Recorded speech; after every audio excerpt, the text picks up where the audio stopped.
Good morning. We're here today to consider the nominations for four important positions. Ambassador John Bass to be the Undersecretary for Management, Mr. Scott Nathan to be the Chief Executive Officer for the U.S.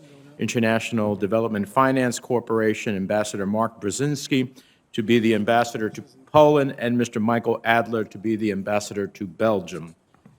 Congratulations to all of you on your nominations. I appreciate your willingness and that of your families, because we understand families are part of the sacrifice to serve our country in this capacity.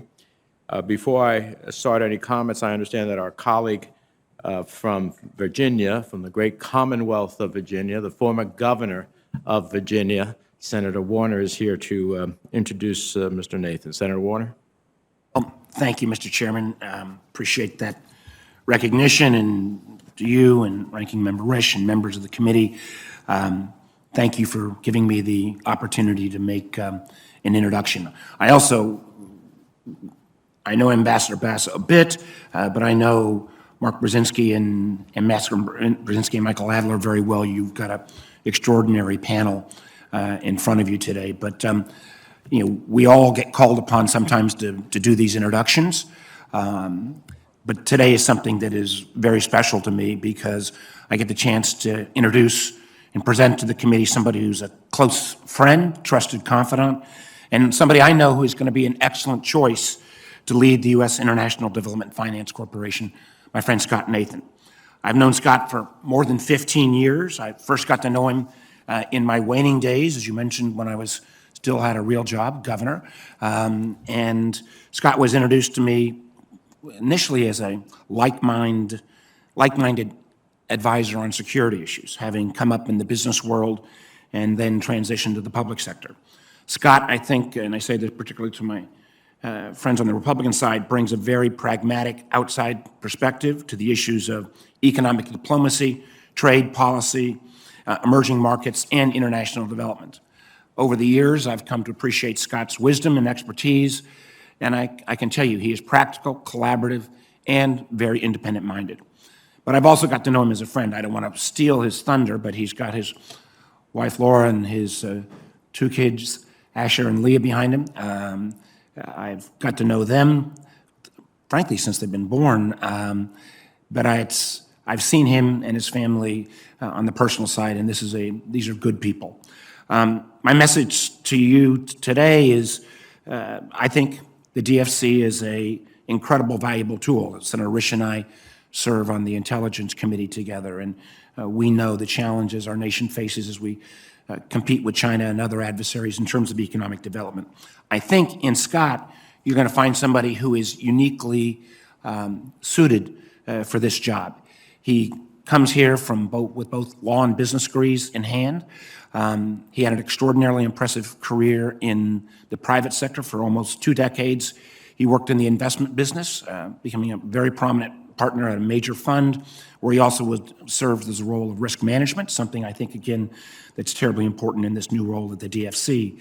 He then transitioned to government service, working at both OMB doing policy work and the State Department, where he worked in promotion of American economic interests abroad. Again, something that I think will serve him well at the DFC. I know you've got a lot in front of you. I will skip through all the wonderful other descriptions of the important role of the DFC, but I can think of no one that I'm prouder to introduce, prouder to present, and give more full-fledged endorsement to than my friend Scott Nathan. And with that, I thank the chairman, the ranking member, for the courtesy of allowing me to go first. Thank you, sir. Thank you, Senator Warner, for that glowing introduction of Mr. Nathan. I know that being governor is an exalted status, but some of us believe that being a U.S. Senator is a real job as well. So on that note, I'll let you go to some other important meeting that I'm sure that you have at the Intelligence Committee. Senator Shaheen and I also have ideas on the governorship at some point. Time will. Yes, thank you. I just realized I'm surrounded by former governors. So, all right, Ambassador Bass, it's good to see you again before the committee. You have a long and distinguished public service trajectory that I believe will serve you well upon your confirmation to be the Undersecretary of State for Management. As you well know, Secretary Blinken inherited a damaged and depleted department As I documented in a committee report last year, Diplomacy in Crisis, the last administration's repeated assault on State Department personnel, management, and resources were unconscionable and dangerous for long-term U.S. foreign policy interests. Confidence in leadership decayed and key bureaus were gutted. In fairness, as I have acknowledged before, many institutional, budgetary, and morale problems are also the result of multiple administrations and congressional action and inaction as well. That's why I believe there is now broad bipartisan consensus that critical efforts needed to be taken to address core structural and resource issues that have too long plagued the department. While I was encouraged to hear Secretary Blinken's speech on State Department modernization in October, I hope you'll provide us some more specifics today on how you intend to execute each of the 5 pillars he outlined, particularly on how you plan to build capacity on critical issues like cyber and technology, climate and global health, and to improve diversity at the department. Separately, I'd like to take a moment to speak about your recent work in Afghanistan, as this committee would also be interested in hearing your views on the evacuation efforts that you helped oversee this past August.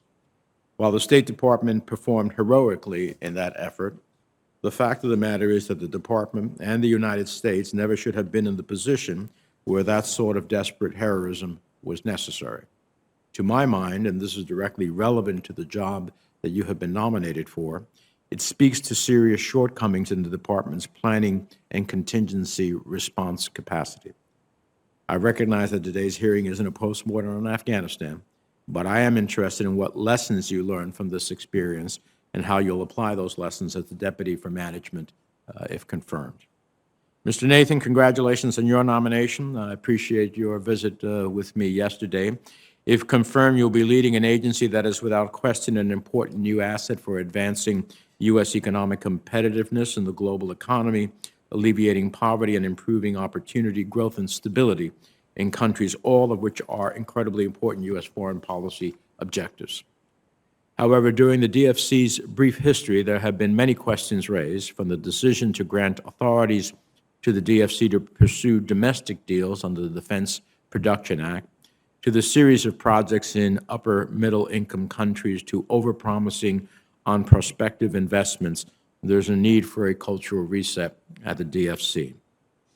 Yet the agency has demonstrated its potential, coming into existence at a critical moment for enhancing U.S. development finance policies and programs, with a significant potential to be a vehicle to provide support to our friends and allies who are under increasing economic and diplomatic pressure from Beijing.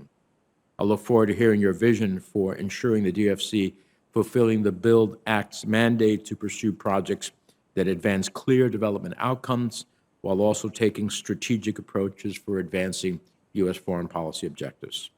This includes the importance of addressing the climate crisis, the need to convert the global economy to clean energy, as highlighted during last month's COP26.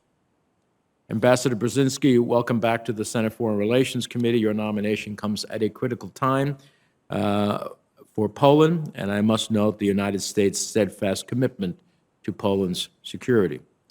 As you know, Poland is a longtime friend and NATO ally, and nothing will undermine our commitment to supporting Poland in defending NATO's eastern flank.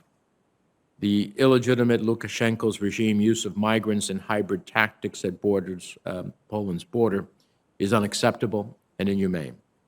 Poland is on the front lines, and the United States will always support Poland in defending its territorial integrity and security. However, while Poland's security is of utmost importance, we must also underscore that NATO is strengthened by our commitment to democratic values and human rights. To that end, I am deeply concerned by continued attacks on the independence of Poland's judiciary. In Warsaw, it will be your job to urge the Polish government to live up to its commitments as a NATO ally that supports a vibrant judiciary, free press, and rights for all of its citizens. And I'm confident you're the right choice to represent the United States in Warsaw. Finally, Mr. Adler, congratulations on your nomination. I trust that if confirmed, you'll draw from your experience in the private sector to advocate for U.S. interests in Belgium. As you know, hundreds of U.S. firms are represented in Belgium. In 2020, it was the 13th largest recipient of U.S. exports, and we appreciate Belgium's support for the U.S.-EU Trade and Technology Council to further strengthen transatlantic ties. In addition, we're grateful for Belgium's partnership in the global coalition to defeat ISIS. Belgium is a NATO partner, a leader on human rights and democracy, and I look forward to getting you to Brussels as soon as possible to continue to strengthen our relationship with that important ally. We look forward to each of your testimonies. Let me turn to the distinguished ranking member, Senator Risch, for his comments.